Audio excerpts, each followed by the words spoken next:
So first of all, I would try to tell in Estonian just to hello to the Estonian people and to hello in our language, and then we're gonna continue all in Estonian. Maybe Okay. we can maybe we can do the fast learning too as well to say tere. Tere. Tere. Okay. Tere. So if I'm going to talk in Estonian, then I continue in English, and then you can say, if I say hello, you can say just tere. Ah, tere. Hello in Estonian. Okay. Okay, let's start then. Tere, Jutud Jannega alustab. Seekord on minu vestluskaaslasega David Rivers. Tema on Ameerika korvpallur ja hetkel tegeleb heas mõttes liidriks olemisega ja täna me vestleme inglise keeles ja alustame. So, hello, David. Tere, tere, Jane into all of Estonia. Thank you. That was fabulous. So, first of all, I read it about you. I know who you are. Maybe from you talk about yourself a little bit, yourself, and then we can continue, and then we're gonna ask some more questions. So, David, nice to meet you. So, how are you today? I'm well. It's good to be here with you, and I appreciate you inviting me on your platform. Just for your viewers and your fans and followers and supporters who may not know who David Rivers is.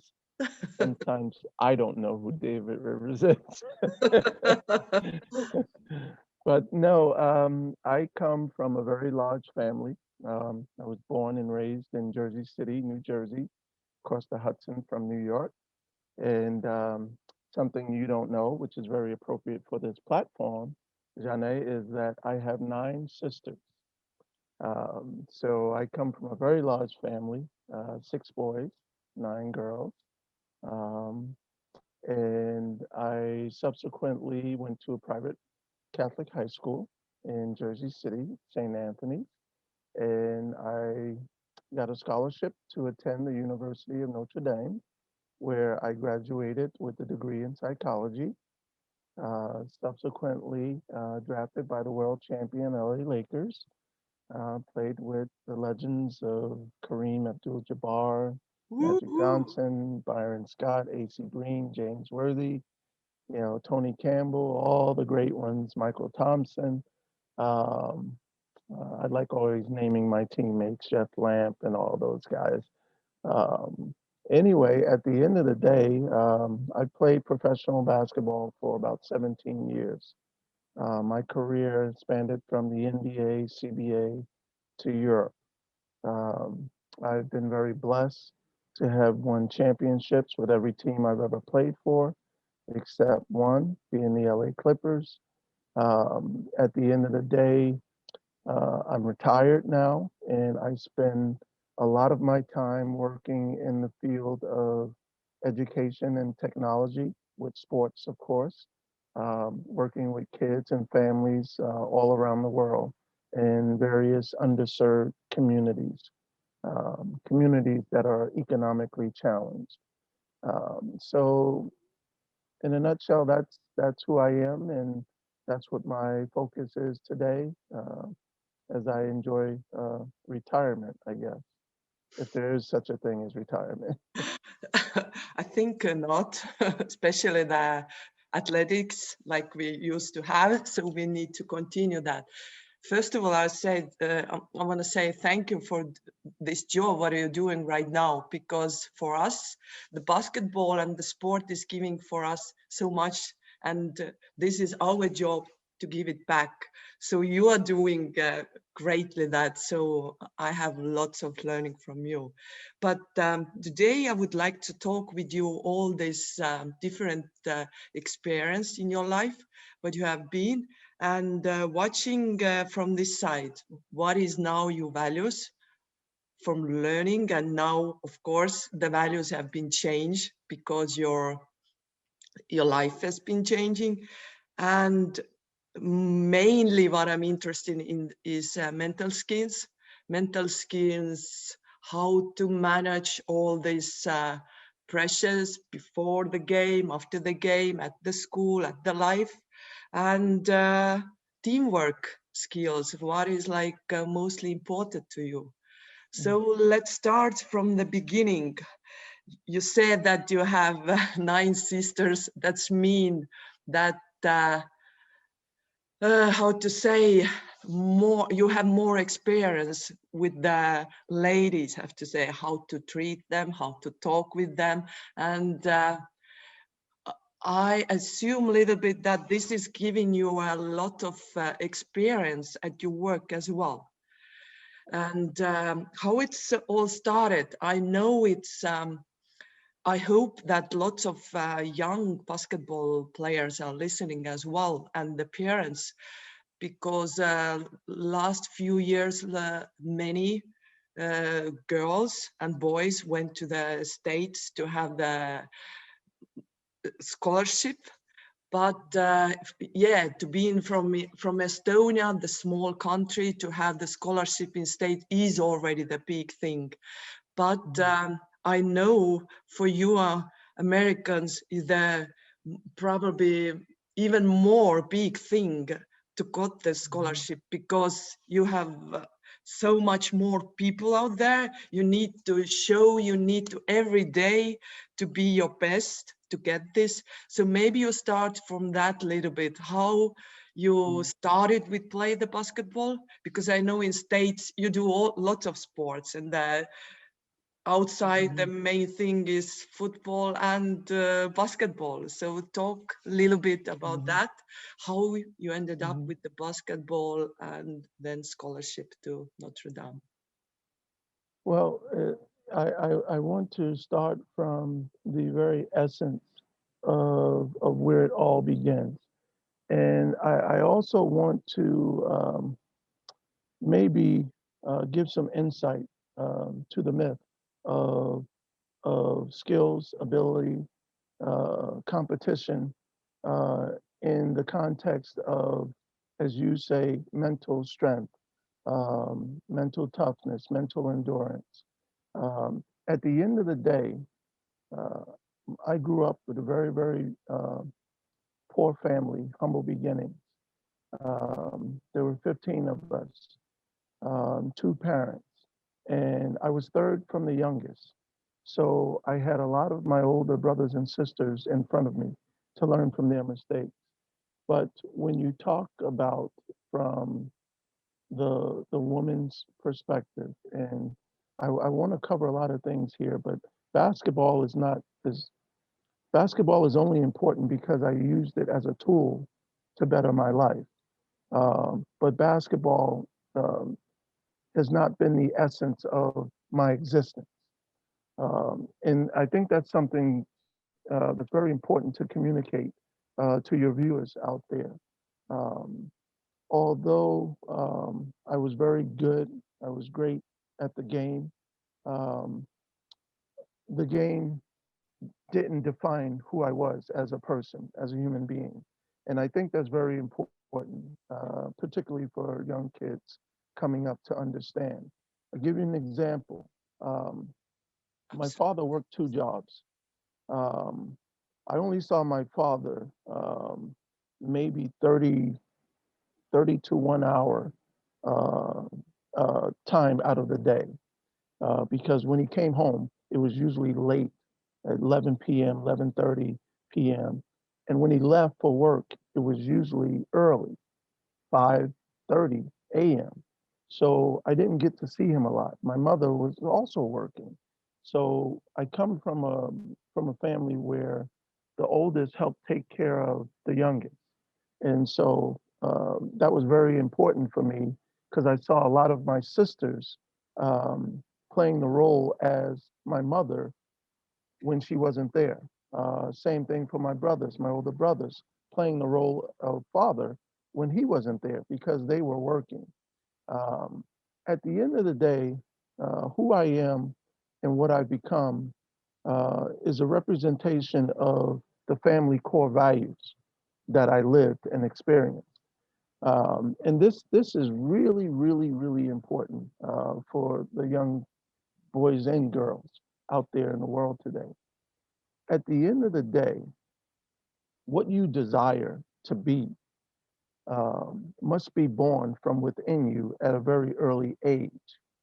And I tell the kids that I work with, if your dreams and passions are born from your heart, whether you're female or male, no one should ever be able to take that dream and that pursuit away from you. At the end of the day, it really comes down to self-confidence, knowing what you want, knowing the path you need to take to obtain what you want. Now, I grew up in a city. We probably had the highest crime rate, maybe in the world at one point. Um, Drugs, gangs, violence, all of this stuff. I walked past this stuff every day on my way to school. So I saw it, I lived it, I was in that environment. But at the end of the day, I always had one singular focus. It was not to go to college. It was not to be the best elementary school player, the best high school player. My one singular focus was making it to the NBA. This was at the age of 6 to 10 to But my high school years. I I didn't want to know. ask, where did you have it? Where did you have it? From the TV? From where? I was watching the NBA on TV, and I remember the game very clearly. It was the Philadelphia 76ers against the Boston Celtics, Yeah, and Julius Erving, Dr. J. Dr. I would hear the commentators talk about him as a person, as a human being off the court. And I said, Okay. I want people to talk about me like that one day. And Wow. so from that point on, Julius Erving became my idol. And so my entire focus was, okay, NBA. I want to go to the NBA and become a pro and take care of my family. Now, I got introduced to basketball because my father, the one gift that I remember him giving me was a ball. It was a red ball. And I fell in love with the idea of bouncing that ball and that ball coming back to me. It was amazing to me. And so I spent every free moment I had with the basketball, perfecting how to dribble. And it goes on from there. But I think the important piece of my story is the perseverance, because I was, small, skinny kid. David, you're never gonna go pro. You're never gonna make it to the pro, blah, blah, blah, blah, blah. It wasn't until I actually got to high school is where I started to learn about college sports. My Okay. friends would talk about college games all the time, and I'd be listening to them, and I'd be saying to myself, why are they talking about college basketball? They should be talking about the NBA. And so I went through that whole journey. But at the end of the day, I guess the message that I would settle on is you have to be committed to what it is you want, what it is your heart desires. And especially as we talk on this platform, highlighting women, girls in sports. Um, the the thing that I want to say, my mentality in pursuit of my dreams is no different than a girl's mentality. The key is you have to be willing to perhaps endure a lot more, meaning you have to be willing to be a bit more patient in your aggressive pursuits because the scales are not balanced equally. Yes. So this is very, very important. because again, I have 9 sisters. Only one of those 9 sisters are younger than me. Um, at the end of the day, and I gave this message when I came to Europe and I was meeting all these young players, France, Turkey, Greece, Italy, all these young players, because I came over with the status of David Rivers, the Billboard superstar, whatever. Didn't care about any of that. For me, it was competition, competing, winning, and being the champion at the end of the day. If I could count every single young European player that is in the NBA having success today, these young players that I came across in playing my international game would always ask me, David, do you think I can play in the NBA? Do you think I can do it? Do you think I'm good enough? Can I make it? And I would look at these young guys kind of in amazement because I saw their talent in practice. And so for me, I thought it was very strange that they would be questioning themselves about making it to the highest level of competition. And so my answer that I always gave them, that I give to young girls today, pursuing sports, pursuing whatever it is, becoming a doctor, lawyer, teacher, whatever the case. Yeah. The simple answer is yes, you can make it. The only thing that's holding you back is this, is your own self-imposed perception of someone being better, faster, and stronger than you. I would say to these young players, yes, you can make it. You have the talent, you have the physical ability. It's up here where you have to start to believe and see that you are not inferior to your competition. And once I got the young guys to understand that, they took off like rockets, and many of them have went to the NBA, some of which are still playing in the NBA. But the take home message is you have to believe in yourself no matter who is in front of you telling you you cannot do it. You cannot succeed. And as I say, it's double as hard for the females in sports.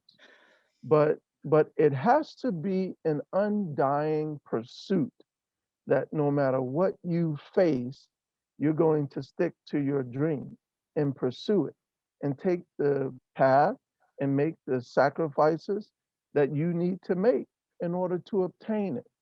This message is so critically important, especially for females striving to find their place, their rightful place um, in the sports industry or whatever the case may be. Yeah, I'm very grateful that you had this message straight away. I would like to just a little bit to observe you back that this is for me especially is very good to hear from the men's side, because if I'm a little bit thinking and why we are not so ready from here, it's probably that we are a little bit shy and we need some more we need to more lifting from the woman's side. But in my mind and in my experience, I would like to have more lifting up from the men's side, that then we can have like more comfortable to be there, to be more ready to do that. But this is very good to hear from you, from your men's side. So maybe it's more in here in my country to have more listen from the other males, sportsmen and everybody else to lift us up. So thank you. I keep in my mind, I would like to share this because for me is very, very important as well. You talk about your teammates and your experience, but you have been playing with very good coaches as well. So I would like to know about that, what they have been giving you, because you had your dream already, like you said, at the age of 6, and you knew it, I want to be the same doctor, like mentally. But I've been reading about you. You have been the playmaker. That means you are coach on the court as well. And you are everywhere where you are playing. You have been very, very admired and very respected from the fans as well. That's mean you played not only the team, but from to everybody else as well. And this means a lot of from here and a lot of from the heart as well. So please tell about this, why you're doing that. What is your, what did you learn from the mostly? And if you went to the Europe and then you were already ready and took all the MVPs and stuff and this and all this respect, that maybe you can talk about this as well. I would like to listen to that a lot. Yes, absolutely. One thing that everyone should know and understand is you can have your dreams and your goals and your desires. At the end of the day, the one thing that I know to be true is that no one has ever become the success that they are by themselves. You will always need help and support from someone at some level. For me, I was blessed. I knew I wanted to be a professional basketball player, and that's where I was going. I was blessed because at a very early age, I fell in the hands of great coaches. I remember my first coach, who happened to be my history teacher in elementary school, Coach Charlie Brown. Great legendary coach in New Jersey. Um, I remember he used to make us wear a tie on Mondays or Tuesday. We have to dress up and wear a tie to school. Now, in my neighborhood, you don't wear a tie. Exactly. You wear a tie, you're inviting trouble on the streets where I had to walk to school.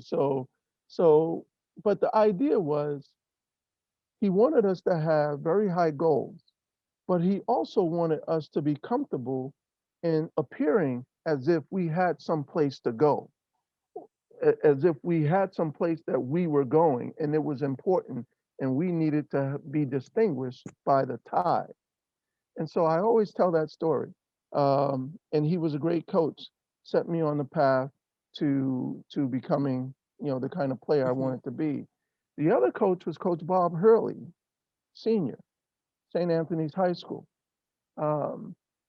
It's kind of ironic, Jannega, because I was trained from the very early age as a point guard to be mom and dad to all of my teammates. Okay. I had to know their personalities.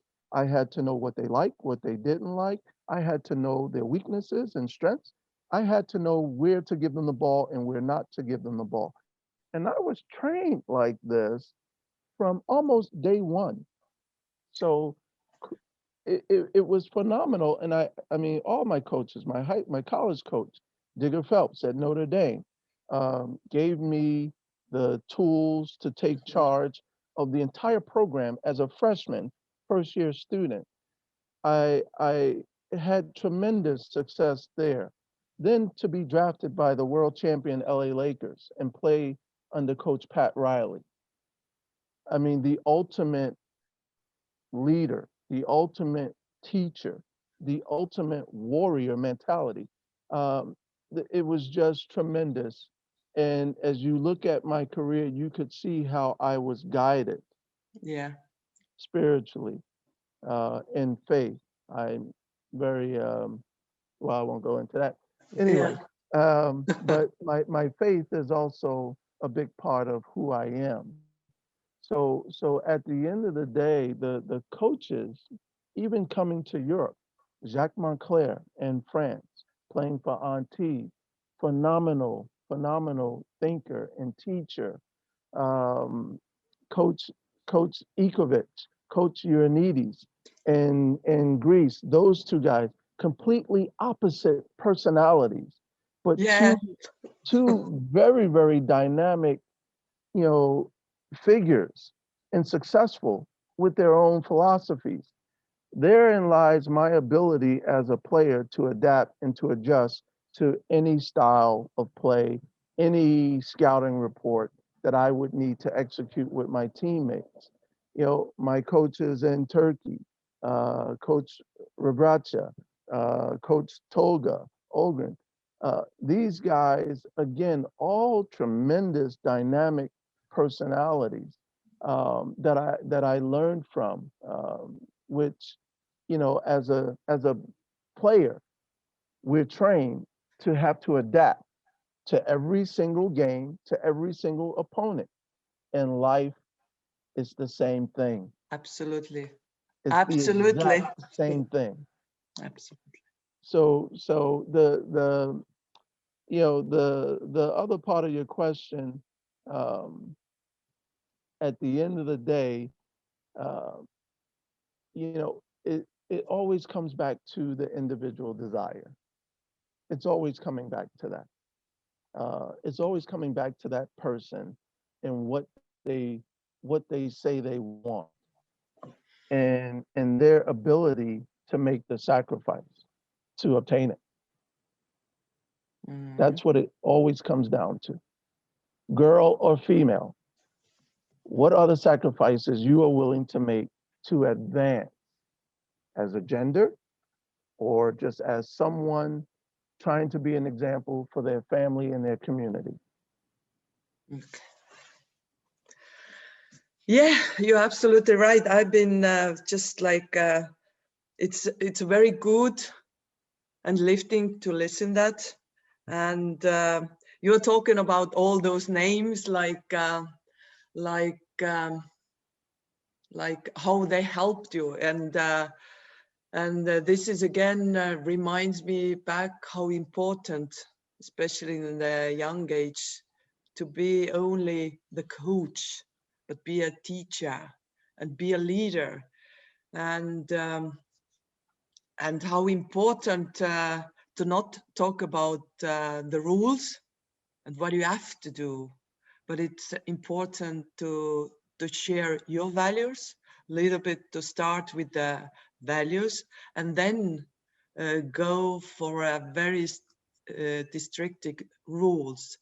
And I liked a lot about this wearing the tie. That's mean for you, like the coach didn't say that how you need to do that, but you have to do that. But you, in my mind, straight away, you needed to figure it out. Like you said, every day to walk to your school was like surviving a trip, and that's mean. For me, it was straight away like, so did you put under your sports uniform that? And before that, you take the jersey off and then you had the tie? Or you figure it out something different, going to school before that, or go to toilet to change it and to show your coach, because you are been trusting your coach mostly to be there? Or what did you figure it out? Because this is important, that shows the lessons from the beginning, how you need to survive. You need to start to think in your head. And I wanted to know, what did you figure it out? Because this is a main lesson from the life. You need to survive. You bring up a very, very fantastic point, and it's a great teaching moment. Here is the thing, me wearing that tie, number one, I felt to myself proud because I was being signified as being different, as being special, because that's what I always believed about myself. And now I had this tie to kind of show it. But here's the thing, I knew the risk of Exactly. walking out of my house in my neighborhood with a tie showing and in a beige or white collared shirt. I knew the risk, but here's the point that you bring up. I was willing to risk being assaulted, being challenged because I was wearing that tie. I knew what that tie meant to me. And by me wearing that tie out and open, I didn't cover it up. I didn't cover it up. I wore it because I knew what it meant for me, and I was willing to sacrifice being approached and being challenged. And knowing what that tie meant for me, I was going to stand in front of whoever challenged me and made my argument as to why I was wearing this tie. I was So standing up for myself. that's I think the coach's main thing was to stand it up. It's the same during the basketball, you know, especially in the tight situation. You need to stand up because, yeah, you have 10 players, you have one ball, but one person should make the decision to make the basket to get the win. But do you remember, what did you say to yourself? You know, you explained very well why you went from the home, but I need to be very respectful for your parents to let you have, first of all, this tie. That's mean a lot, that your mom and dad and your sisters and brothers helped you and showed you, and you need to have it, you need to wear it, because we know lots of doesn't have this kind of opportunity to even Mm. have the tie. But what did you think that you explained? But in mental, I would like to know that if you open the door, you must to say yourself that, hey, I know if they are coming to argue or telling or showing or pointing you, but did you prepare yourself what you're gonna answer, or you go just straight, but that's mean you get punched? So how you you know, before that, to open the door, what was your mentality, what was your thought? I would like to know that. You said it. You said it already. Okay. It all starts at home. My parents, my mother, my father, they were God-fearing Christian, and they taught me where my power and gifts came from. They taught me, like all of my other brothers and sisters, that we were special, that we were unique, that we had gifts. And so I already knew this. I already knew this. My initial introduction to who I am and what I was supposed to become was already explained to me by my parents. And for some people, some girls and boys, it's their mom, it's their dad, it's both, or it's neither. It's their grandparents, it's maybe an uncle or an aunt. But that initial teaching of who you are, of who we are, when you talk about the core values, it must come from home first. The one thing I always said, and I say this to my kids, at the end of the day, the teachings of core values and principles, you don't find them at school. You don't find them at the university. You don't find them at these learning institutions. You find them at home first. And when I tell my kids, okay, you going out and leaving this house, you're going out into the field in which you are to be tested. Your principles, your core values are now going to be tested, because those are the important things as human beings that we must take from home. Like I said, either from our parents or our grandparents or our elders. It's when you leave the house, that's where you become challenged. That's your testing field, whether or not your values and your principles can hold up to the challenges of walking past that corner where you know they're selling drugs, or walking in through that park where you know there are fights and drinking going on. Are you strong enough in belief of your core values and principles to navigate and walk past that without becoming part of it? It's at home. For me, it was my parents first, my brothers and sisters second. And I was prepared. Coach Charlie Brown, my history teacher, he only came along and validated what I was thinking in my mind, and he gave me specific things that my mental strength was already there. I didn't go to school afraid. That tie was shown. I Yes. believed. I had confidence. I have to say you are very, very lucky, and I'm very grateful that you have so great parents. But in my work right now, and I think at your classmates as well, you didn't have those kind of already skills what they have from the home, and I can see it nowadays because it's so, everything is so fast. They need to work, they need to internet, everything. They don't have time to be there. And even this 1 year pandemic, I'm a little bit, not even a little bit disappointed. What this pandemic firstly want to show us: take your time. What is important? Your family, yourself. Take your time for yourself, your values, your families. That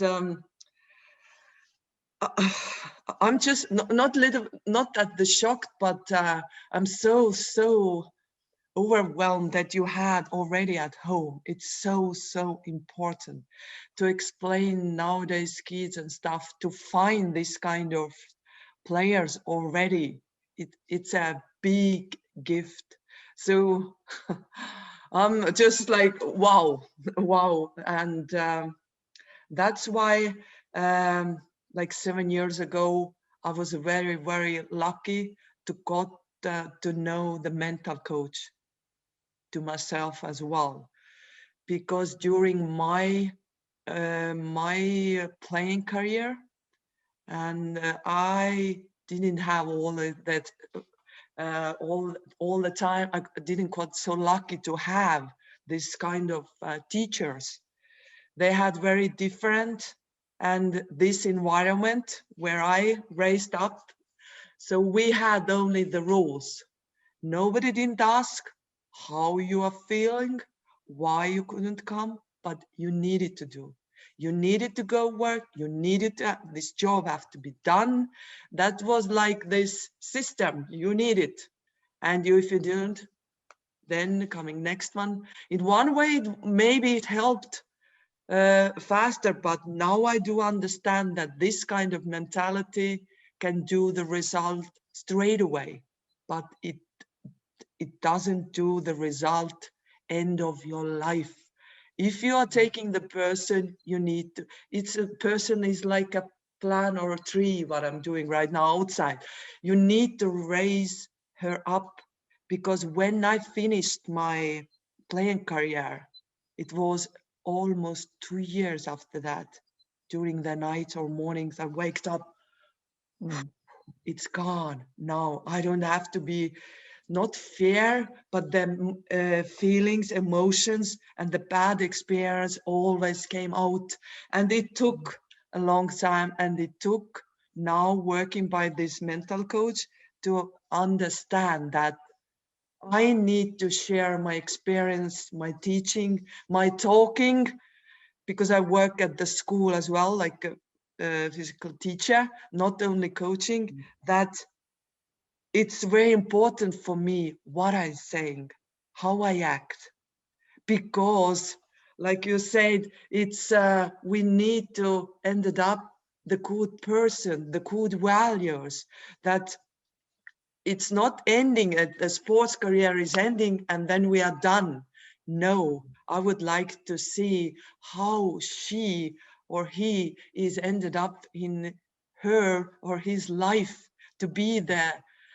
It's bad what is good person, to know what is good and what is bad, is what is good and what is right or what is wrong. So this is very important, and I'm very grateful for this mental coach to help me to grow more and now understand how valuable is how you talk it out, how to even smile or how to even watch, or so. And I'm very, very not thankful in the other side as well, because right now I have a daughter who is turning 30. How I teach her to be on life, and now have a daughter 4 years old. So the difference and hopes and thoughts is now mixed up, and now I want to be more involved, to be the old daughter's life, to not to fix, but to show this all what I want to show her on her life. So thank you for daring me. And right now I'm feeling that this is the right way, the right path, what I'm taking right now in my life. So thank you a lot that. But I would like to remind you that preparing to talk with you, I remember it in States before if you start in university, your season, you have pre-seasons. And I've been with my Estonian team at least 7 or 8 times to do this tour before the pre-season. So we, example, we fly to the LA, and then we played all the team. Then we fly to Seattle. So, okay, we sit on the bus, but we ended up at these 2 weeks, like playing at 10 or 12 different universities. And I played against the Notre Dame. And we think everywhere we got the t-shirts, and this is what like value. I still have it.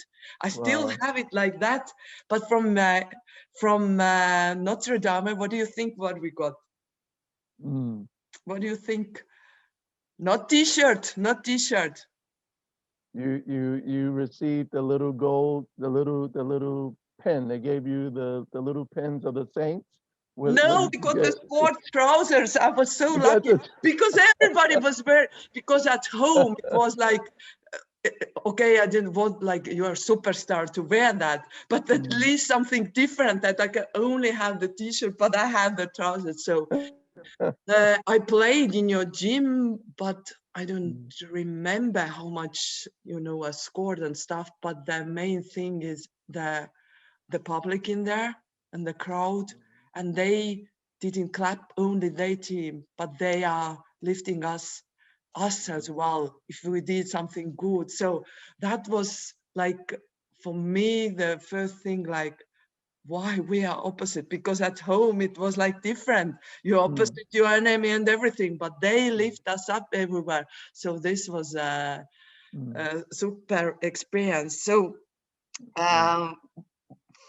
what is the few values what you got from your coaches? You said to wearing this tie, but if you put on words to it's easier for us to understand. What is the values what the coach has been giving you, especially from the teamwork and your own values, and from this mental skills?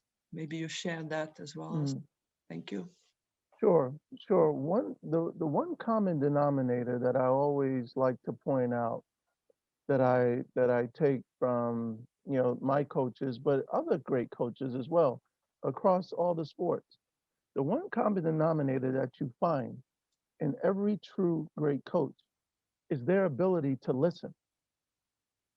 You can approach any great coach in just about any setting, and more often than not, that coach is going to give you 1 minute, 2 minutes, 3 minutes of their time and just listen.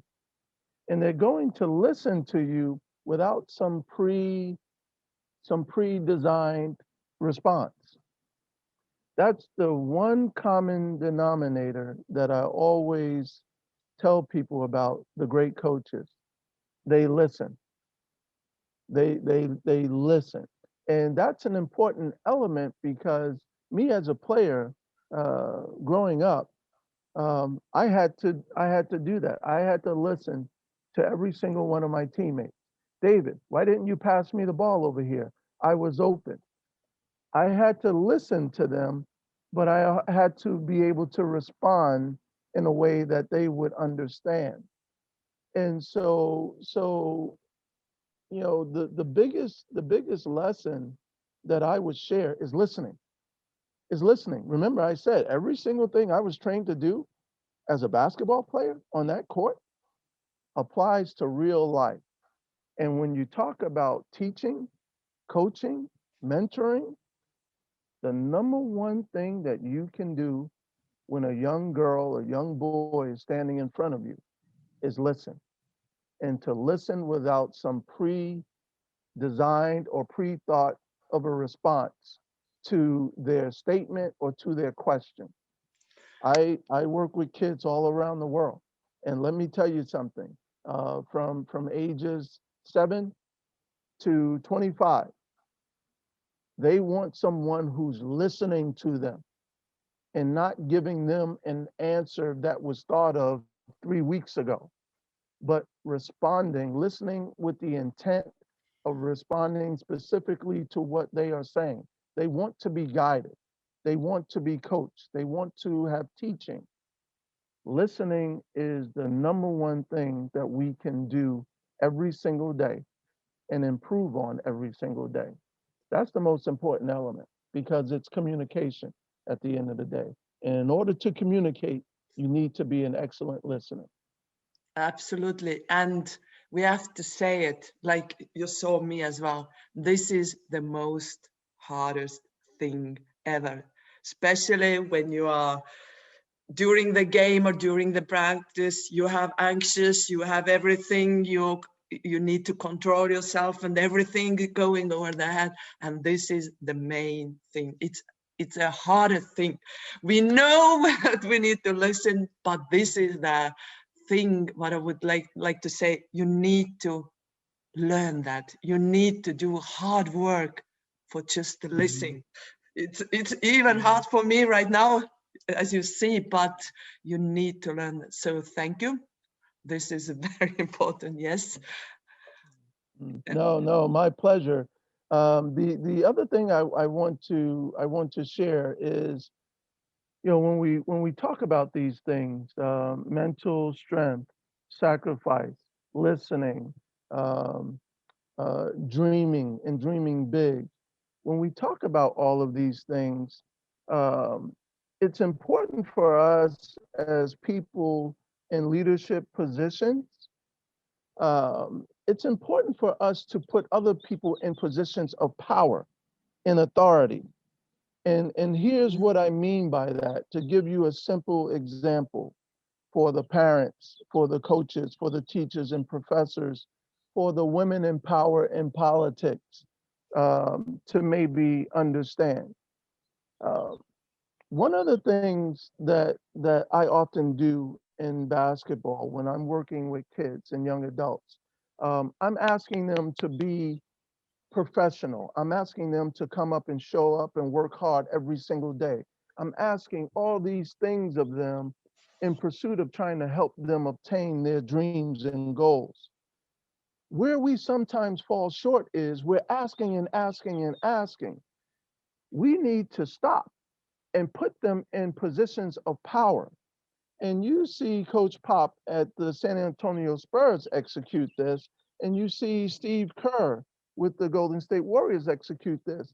You notice in a timeout, sometimes during the games, they'll call a timeout and they'll take one player and they'll bring that one player into the coach's huddle during the timeout before all the coaches then come back to the bench and share their thoughts about what the team need to do, what individual players need to do.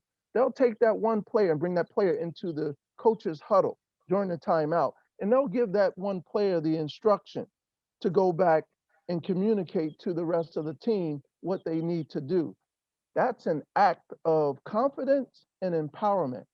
And what I typically do in my programs, before the end of a session, I will have taken every single kid on a team, and I'll instruct the other coaches to take every single kid on the team and bring them into the coach's huddle. Explain to that one player what it is the team needs to do better, and then have that player go back and explain it to the rest of the team. That's leadership. That's empowerment. And when you put everyone into that environment, and a lot of them are uncomfortable because they're shy and, oh, not me, not me. But you have to introduce that to them. That's something we can all do. It's just an example, but it's something that we can all do in our positions of head coaches, assistant coaches, presidents of corporations, presidents of political offices or branches. We have to put our young people into the environment of what it means and what it takes to be a leader, to be professional, to be productive. This is very important as well as listening. Put young people in positions of authority to go and communicate and to lead. That's what we must do. And for women, it's critical and it's vital to see that in their life, in their community, and to have them be a part of that kind of environment, especially when you're trying to break down doors, break glass ceilings. We have to not only talk it, we have to walk it by putting these young people in positions to have them understand what it means to be a leader. And support as well, because you know, if they are bullying, that's mean this is extra pressure, and they all, the public, what is doing, they are first thing, they are not waiting your success, but they are waiting your fails. And then you need to be support that, or already talk about it before. You need to be ready. What do you need to have ready to do that? So this preparation for that is most important as well, in my mind. It's the same what I would like to do it at home. What I've been talking about is the young age who is going first time to the national team camp. It's the same. You need to have to this young 13 years girl to explain, or boy, now you're going there. What does it mean? All the team leaders are there. It's absolutely different environment. How you need to act, what do you need to do, and mostly what do you need to be prepared. It's gonna be hard. It's gonna be, but you need to be at least, yeah. You can't take her like a puppy to put and take care of her or him, but you need to prepare and you need to stand behind her or his back to explain. If she have the weaknesses situation, you need to help. You need to have this support. This is by my side what I have been chasing, that I need to have this support as well. This how it says, the background. What do you would like to say? You're not The backbone, the foundation, okay. is what you're talking about. But look, this is real life, Jannega. This is real life. At the end of the day, it starts with the individual. It starts with the individual, no matter where they are. Excuse me. If they are clear about what it is they want, failure does not matter. Their focus and energy and attention has to be solely on success. It does not matter the failure, because let me tell you something. I came from the streets of Jersey City in the projects, and now I travel the world. I teach kids in South Africa, in other parts of Africa, in India, in Turkey, in Greece, in France, in Italy, all around the world, in the US, in Canada. At the end of the day, it's always coming down to the individual, because let me tell you something. They're going to leave your presence, just like we leave our parents' homes. We have to understand who we are. We have to understand what it is we're going after. And we have to be passionate about it. And if we are passionate about it, There's no thoughts about failure. Oh, if I fail. That's not an option. No matter what happens, I'm going forward because I believe in my dream and my goal, which was born from my heart. This is something that maybe you have to remind them when Yes. they get off track. But at the end of the day, no, the concentration and focus is never on what if I fail. The concentration and focus is always on I made it to this stage and I see that person that's supposed to be better than me, that person that was selected before me, that person. These are my target goals where I get to show who I am and why I'm here. It's never about what if I fail.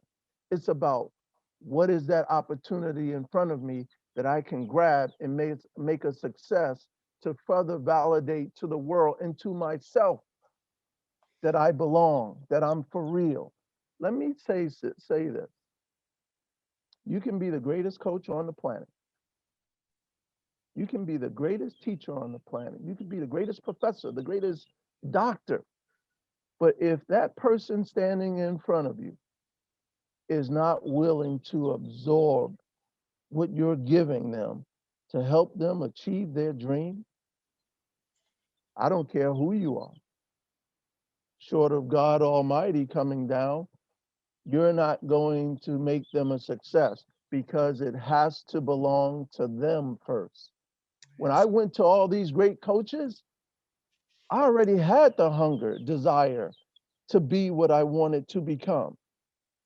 Yes. They took their expertise and they added to me. They made me stronger. They made me sharper.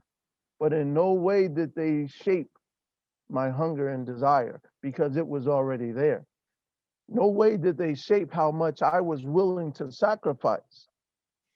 It was already there. So I say that to you and to all your viewers who are listening who are teachers of anything. You're only as good as your student in front of you who wants to absorb the knowledge that they can take along their path of journey towards their goal and successful and be successful. So I listen to you and I hear you. You're a mother. Yes, the You're main a mother. main job. Yes. And so, but as a mom, Janae, you have to give all you can give, and then you have to allow them to open the door and walk out into society and be tested. Yes. They will always be able to come back home, but they have to be able to walk out that door and take that journey, get on that plane, get on that bus, and be tested. Have their core values and principles tested.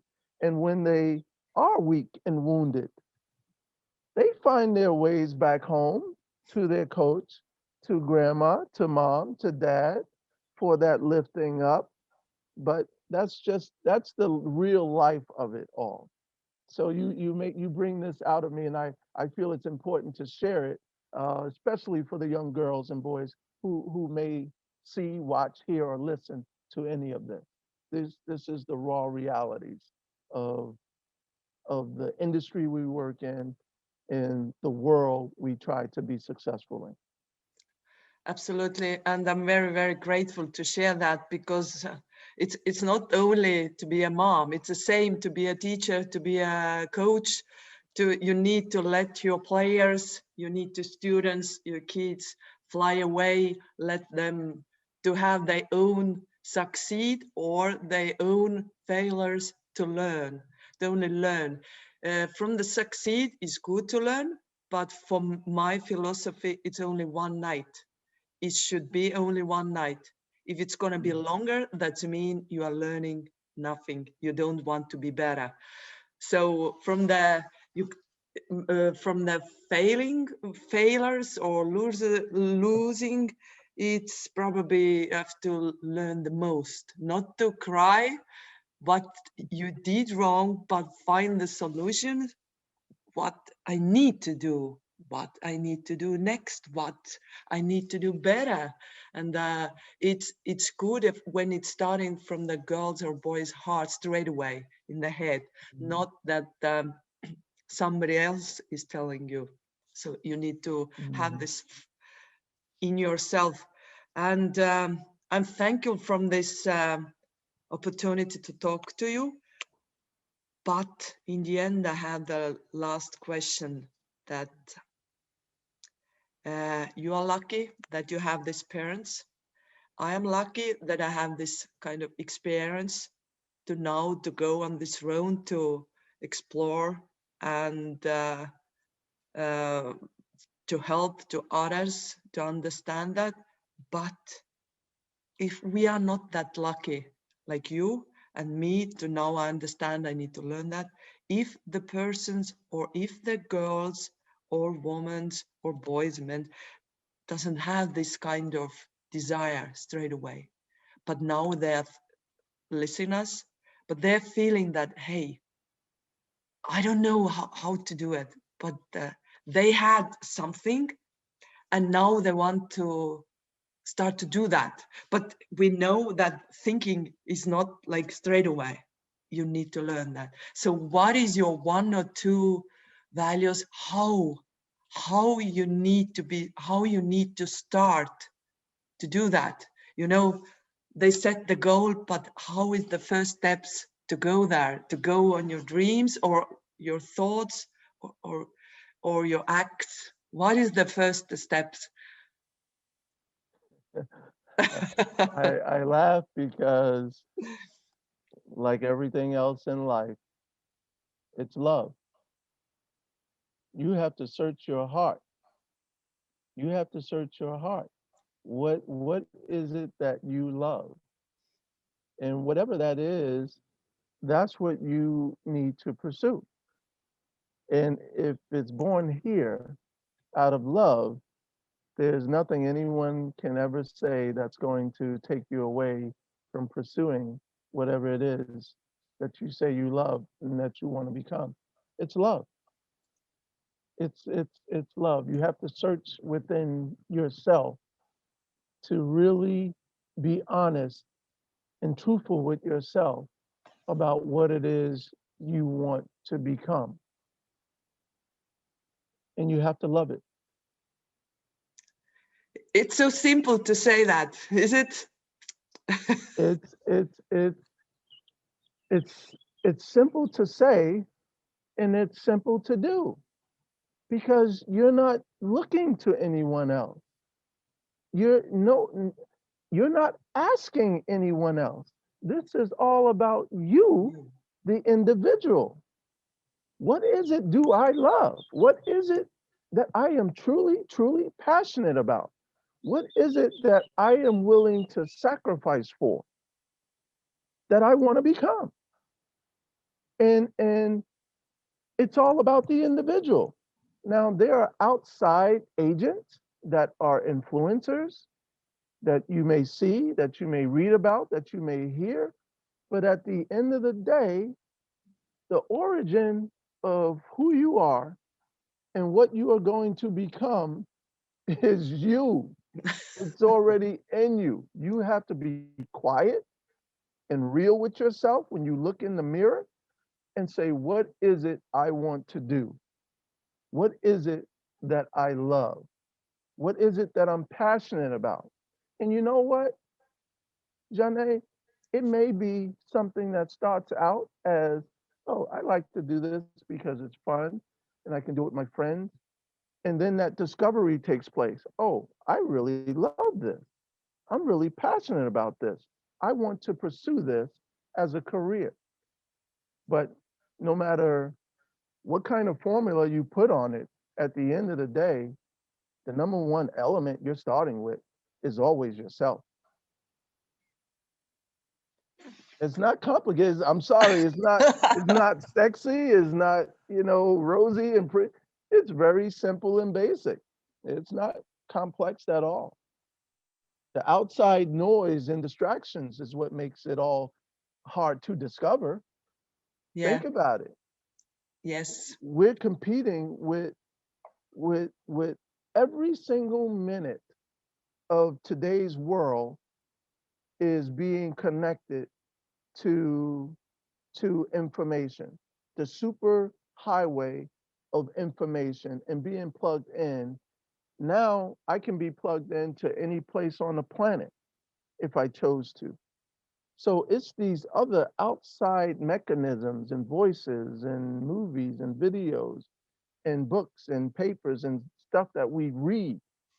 That's the distraction Yes. from us really discovering who we are and what we truly love and what we truly would like to become. But like I said, it's very, very simple. That person staring back at you in the mirror, that's where it always starts and ends. Absolutely. I'm very, very grateful.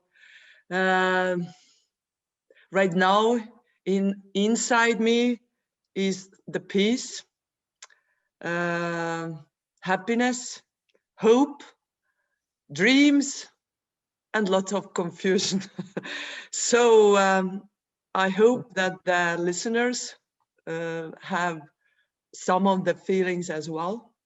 And I'm very grateful. And I hope that we have time to talk with you about this experience, life experience, more with you someday. And I hope you have a great day. And I hope mostly that our talk went to the listeners' hearts. And first of all, they are feeling love themselves. And like we heard about, it's all starting from there. So thank you Yes. very much.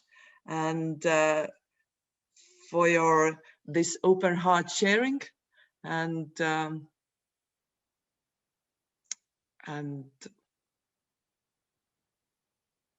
I have a lot of things to think about it now. So for that, I'm very, very thankful for you.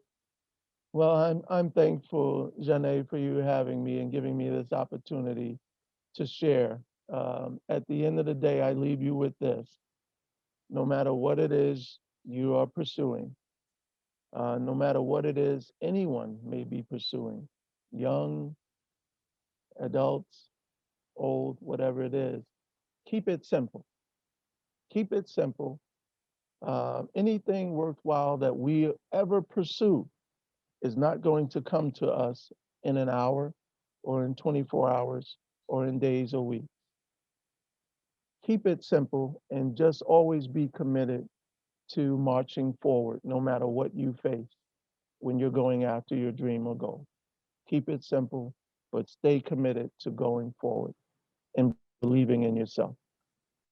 Yes. So I'm happy to have this time with you, and um, I'm sure we'll be talking in the future. And I appreciate the work you're doing and the great challenge you've lifted up with your platform. And whatever I can do to help and support you, I'm here to do just that. So thank you for this time. Thank you. Thank you. Have a great day. See you All soon. right. Bye. You too. Bye-bye.